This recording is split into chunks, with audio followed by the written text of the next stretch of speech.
This is the Columbus Crew, the founding club of Major League Soccer. Fans from all over Ohio have grown up supporting the black and gold of their home club. Through triumph, tragedy, the sublime, and the ridiculous, many of their life stories intertwined with the fortunes of the Crew. The Crew is owned and operated by Anthony Precourt, who had spent years cultivating the relationship between club, city, and community. It was about being authentically Columbus. It's putting Columbus back in the bed, tapping the civic pride of this community. I see it as a family, a band of brothers. We're doing this, really, truly, authentically for Columbus to show our commitment to the city. But having built a bond of trust with the club's supporters, their future and that of the team they supported would be thrown into turmoil in October 2017, when they discovered that Precourt, far from being a trusted custodian, had been spending the entire time preparing to steal it away from them. Go ahead, Anthony. Thank you, Tim. Precourt Sports Ventures has spent the last 4.5 years committed to elevating the Columbus Crew SC into one of the top clubs in MLS, both on and off the field. That has been our vision since we purchased the club in July 2013. We have demonstrated our commitment to being successful in Columbus. Despite all the efforts to move the needle beyond the field success, our business is struggling to keep pace with the rising standards of Major League Soccer. The club historically and presently has challenges with matchday attendance, with growing our season ticket base, with demand for corporate sponsorships, and with relevance. Despite increased efforts and investments, our current course is not sustainable. With this in mind, Precourt Sports Ventures has decided it must begin exploring strategic alternatives to secure the long-term viability of the club. These options will include remaining in Columbus in a new privately financed stadium in a new downtown location, or potentially relocating the club to the city of Austin, Texas.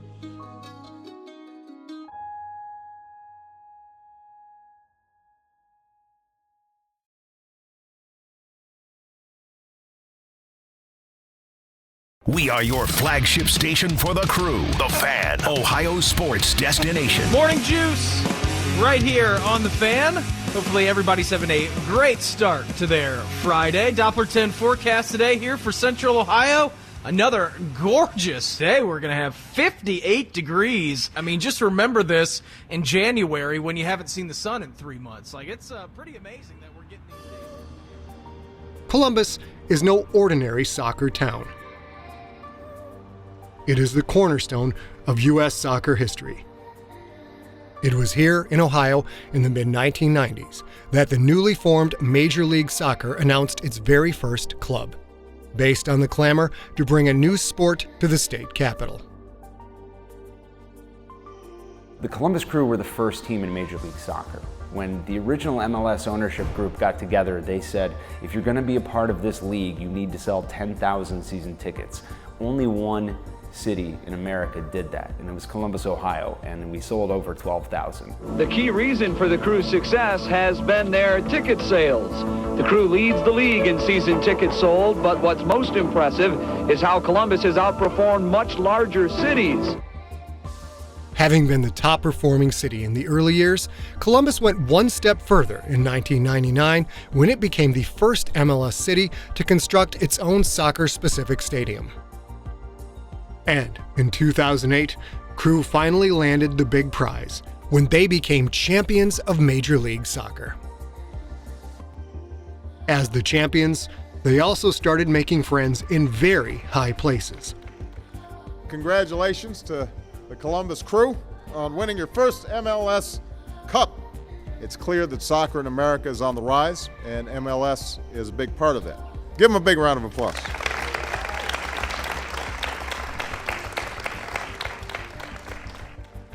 The proud soccer heritage in Columbus was taken on by California-based investor Anthony Precourt when he bought the team from the Hunt family midway through 2013. I'm here in Columbus today because we saw a fantastic opportunity to get involved with Major League Soccer with a club that's got tremendous history, 18 years of history, one of the charter members of the league. Despite not being local, Precourt made a concerted effort to make the Crew as synonymous with the city as it was with U.S. soccer itself. The Crew now means our family. It means our city. So we wanted to really celebrate being Columbus's team and trying to rally everyone around us. And he wasn't afraid to take that message directly to the people who had spent decades supporting the club. The supporters themselves, Precourt immediately went among them and seemed to be one of them. What do you guys think?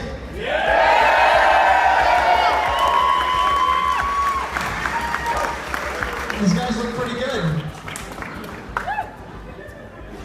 What do you think, black or gold? He went and talked to them in the stands. He was connected to the supporter groups. And as a young guy who apparently had deep pockets, said all the right things about keeping the team here. Keeping MLS's founding team in Columbus was a commitment that Precourt himself emphasized on the very day he bought the team. I'm the second owner of the Columbus Crew, and I hope to be that owner for a long time. And we're thinking, 10, 20, 30 years, let's hope. I'm a young guy, and if I stay healthy, we look forward to being a part of the Columbus community for a long time. Crew had been in the doldrums for several years, but Precourt's acquisition coincided with an increase in attendance, the hiring of a top coach in Greg Berhalter, and on-field success in winning the Eastern Conference Championship. For 4 years, Precourt's tenure was a big success in Columbus. But one afternoon in October 2017, rumblings of discontent began to surface. But they didn't surface in Columbus. Instead, they appeared in New York. It was in the Big Apple that a soccer story fit for the Broadway stage began to filter through to the country's top soccer writer. My wife was actually out of town for work, and so I was in the office at Sports Illustrated here in New York much later than I typically am. It just so happened that late that afternoon, I got a text. I've been covering the sport for a very long time, over 20 years, and you build up sort of a network so that when I try and break news, which is part of my job, I usually have about 30 to 40 people that I will contact. But it also means that when news is breaking, sometimes those people contact me. And that was a fascinating day because I first got that text late afternoon on October 16th, which was a Monday. And my initial response was, whoa. Having covered MLS since its inception, Grant Wall instantly recognized the magnitude of the story that was breaking. Anytime something like that comes onto my phone of that magnitude, you basically drop everything. Over the next few hours, I ended up contacting people in various places, including MLS sources, including trying to reach Anthony Precourt. I contacted him. He didn't respond that day. I gave him about maybe 3 hours, I would think, at least 2 to 3 hours, which I thought was fair. And then I got other people who were contacting me, this time from Columbus, saying, this is happening. Had enough at that point, I thought, to put together a story. Typically, I try not to break news on Twitter unless I have like a link that I can send people to. That's good business for my bosses at Sports Illustrated. But I had a conversation with Alex Fisher from Columbus that night. I remember it very clearly. It was at 10:50 p.m. Eastern Time. And at one point I asked him, I was like, so do you know if this is going to be going out anywhere else in the media anytime soon? And he's like, yeah, an interview that I did with the local TV here in Columbus is going to be on in 10 minutes. And at that point, at 10:50 p.m. Eastern, I was like, wow, so I can't even wait to get my written story up. I'm just going to tweet this out. It was only 24 words long, But what Grant Wall wrote would become known to Crew fans as simply the tweet. They are considering moving the Crew to Austin. The second that tweet went out, basically my Twitter blew up. Columbus Crew SC is one of the original franchises of Major League Soccer, but the team's future here in Columbus now stands in jeopardy. We have team coverage for you tonight of Crew SC's potential move to Austin, Texas.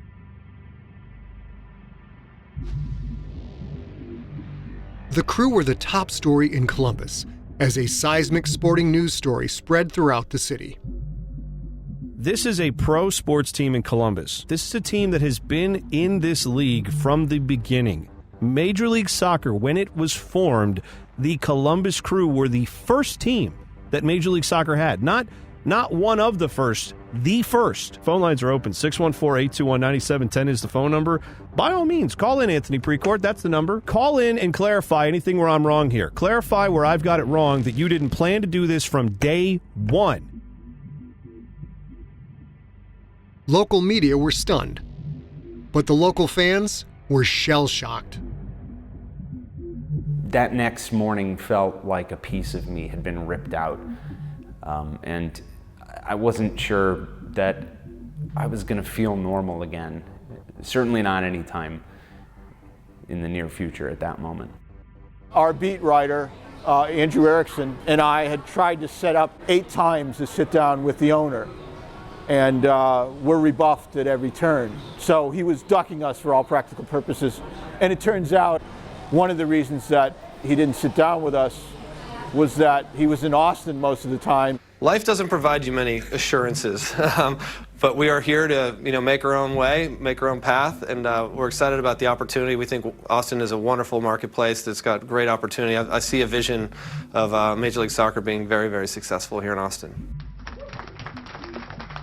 After 4 years of advocating closeness with Columbus, a whole project complete with a new color scheme and supporter scarves called MLS to ATX was unveiled with the express intention of moving the Crew to Austin.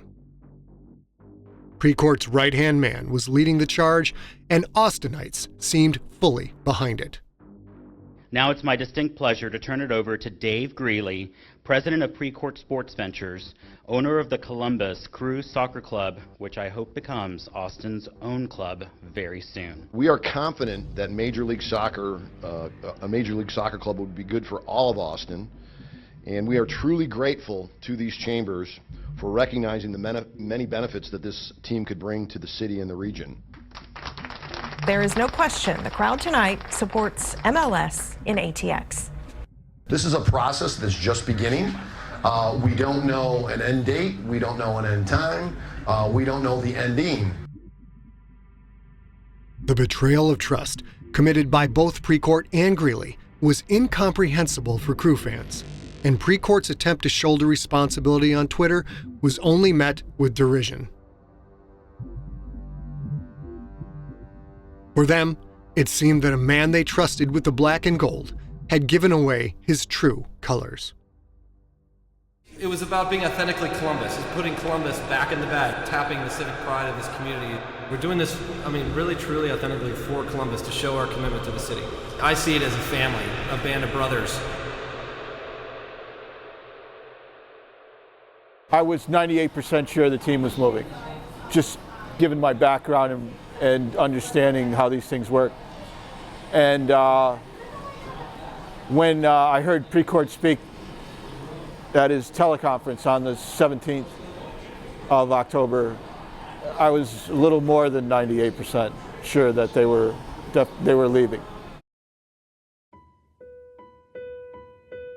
For those who had spent over 2 decades supporting the club, it was like a death in the family. It appeared that their team was about to be stolen from under them, and all they could do was look on.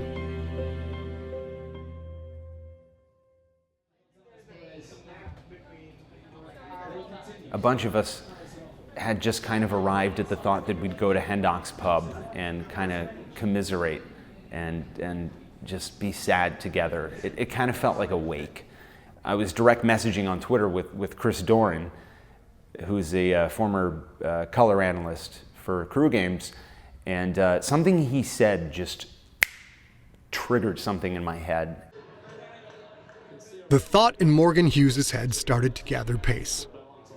Instead of waiting for the city, the state, or even Major League Soccer to prevent a move, what if Crew fans themselves tried to do something? At that moment, I stopped being depressed and stopped being a victim of the circumstance. As long as there were no final answers, we still had a shot at this, and it wasn't over. And so I went to Hendonks that night and just started telling people, every single person at that bar, I walked around and I said, hey, pick your head up. This is not over. Tell everyone you know. From there, word started to spread. A fledgling group of fans called SaveTheCrew issued a call to arms to their fellow supporters to try and build awareness of their intentions. SaveTheCrew organizers got together pretty rapidly and decided that they were going to fight this. This is where the rally happened. Just a week after Grant Wall tweeted that tweet that said Columbus Crew SC is likely moving to Austin, Texas. And this is where the city of Columbus turned out in thousands. This was the first event in Save the Crew. Hundreds gathered in downtown Columbus today to fight for the future of the Crew SC here in Columbus. This is not over. If you came here for a funeral, if you thought this was a wake, you're in the wrong place, but I know you're not. This is not over. Tell everyone you know. Save the Crew. Thank you. Save the Crew. Save the Crew. Save the Crew. Save the Crew. Save the Crew. Save the Crew. Thank you to all of the speakers today. Thank you to all of you for coming out here. Don't quit. Please don't quit. I know you won't. We're not done yet. We're not done yet. We're not done yet. We're not done yet. By Thursday morning, we were full tilt. We were full go. I got a direct message from a guy named Tom, whom I'd never met before, and he said, hey, man, I bought the domain SaveTheCrew.com. Should we do something with it? And I added a couple people to our direct message on Twitter, and a couple more and a couple more, and it just took off from there. Support was one thing, but it would take a properly organized team to effect any change.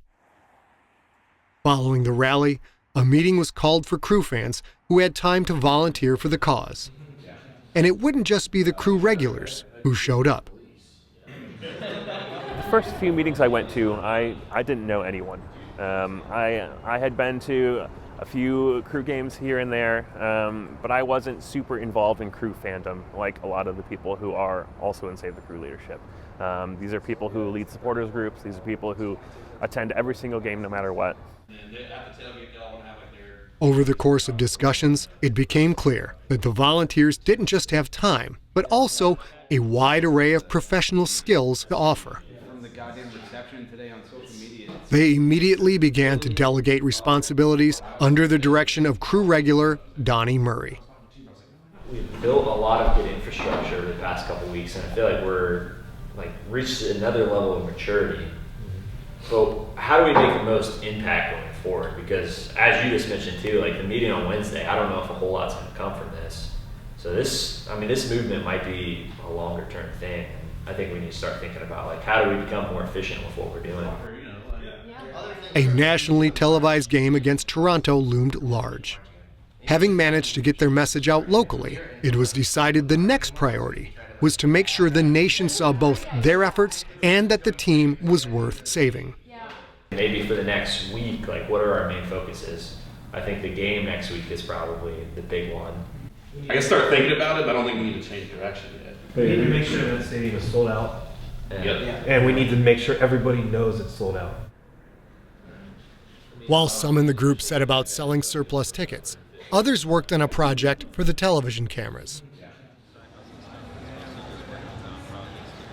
Supporters regularly make TIFO banners to display around Crew Stadium. Given the circumstances, it was decided that for this game, their purpose would be to remind the nation where MLS started. This giant artwork takes a dedicated team several days to produce, led by Save the Crew's creative director, John Zadar. So my day, I guess, never really ended from yesterday because I didn't go to sleep last night, but most of which was spent finalizing the art for today's design, which is the saying of respect our roots, which is remember where you came from, give history the respect and the honor that it deserves, and a lot of work's been done in the past to get you to where you are, and it's important that you don't forget that. It's a large tree. You can see kind of a cross section into the ground of the roots of the tree going down, and they're entangling into the original 10 logos for the original 10 MLS teams from '96. For the most part, they all look good. Yeah, I mean, as good as really shitty 90s logos can look.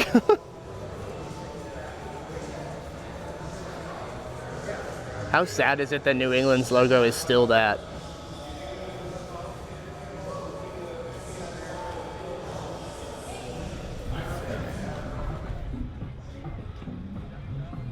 With the TIFO ready and the game successfully sold out, Save the Crew would now use the traditional pregame tailgate as a rallying point. Anger in Columbus was still running extremely high, and volunteers would be handing out 10,000 placards to hold up at kickoff and bring the Save the Crew movement to the attention of a national TV audience. One of the volunteers is Randy Sims, a Crew fan from out of state. Got one right here. I'm doing great. How are you, my friend? Good. Hey, good to see you. I started in 2002.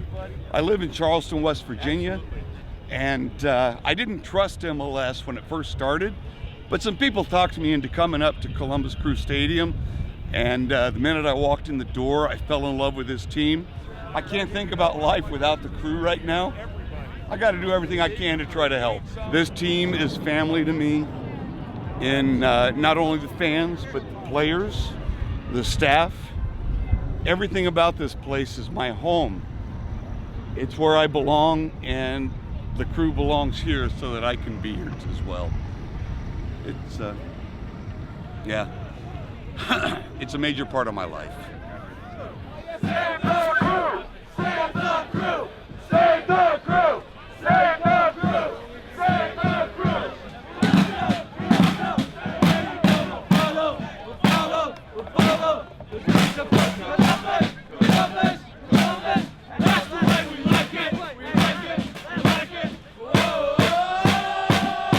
There is always a march to the stadium at Crew tailgates, but this one would be more charged than ever. It would also be happening early to make sure viewers watching at home saw every seat filled for kickoff.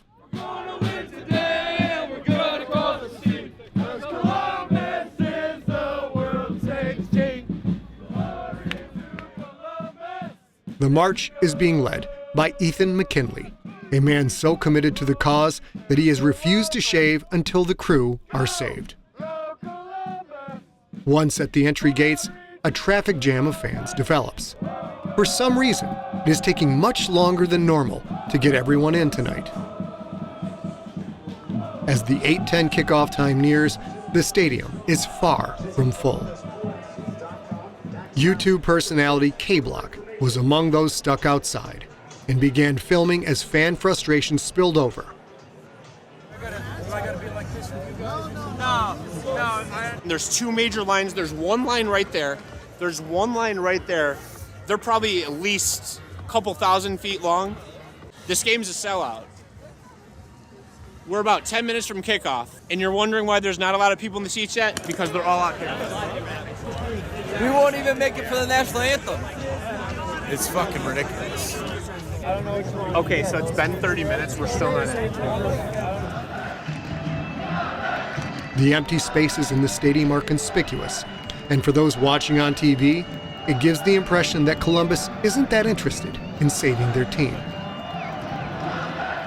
Thankfully, the TIFO was already in the stadium, and despite the holdups, it was hoisted on time, immediately before kickoff. The TV cameras showed the Respect Your Roots message on live television, and it had the desired effect. Save the Crew was now a national talking point from both friend and foe alike.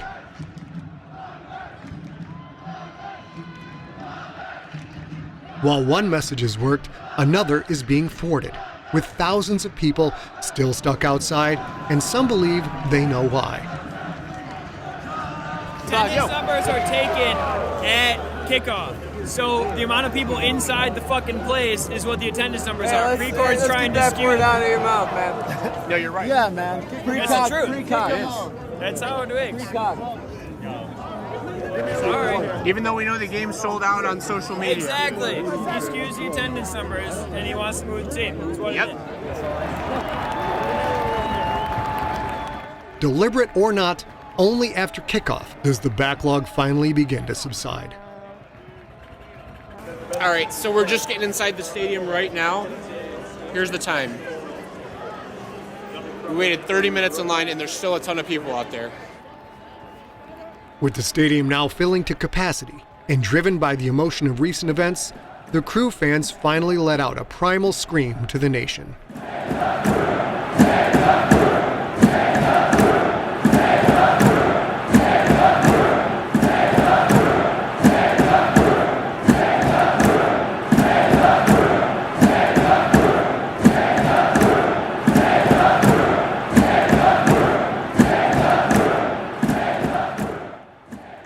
Even a Crew diehard like Morgan Hughes was moved by the experience.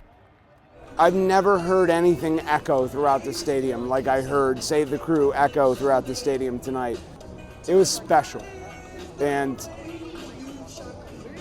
I don't want to say regardless of the outcome of the game because that's what this is ultimately all about, but there are moments when you go, wow, that is something I'm going to take with me. And tonight, when I heard the voices of 20,000 Crew fans bouncing off the beams of the tiny Demon Fortress, it's something I'm going to take with me. It was special. Crew fans had proven they had the stomach for a fight. And it posed a question.